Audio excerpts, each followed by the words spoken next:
Taking care of a newborn during winter requires some extra attention to ensure their well-being. Here are 5 essential tips.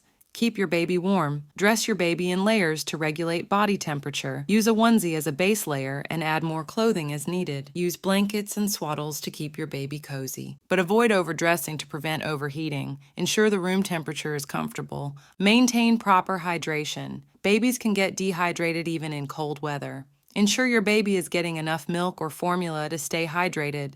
If you're breastfeeding, continue to nurse on demand.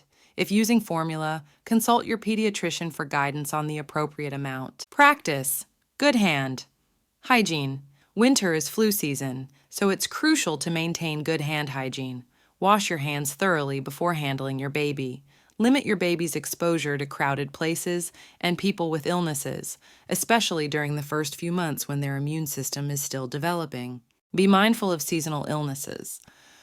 Protect your baby from illnesses like the flu by ensuring everyone in close contact is vaccinated. If your baby shows signs of illness, fever, cough, congestion, consult your pediatrician promptly. Babies under 3 months with a fever should be evaluated immediately. Remember, every baby is unique, and these tips are general guidelines. Always consult with your pediatrician for advice specific to your baby's health and needs.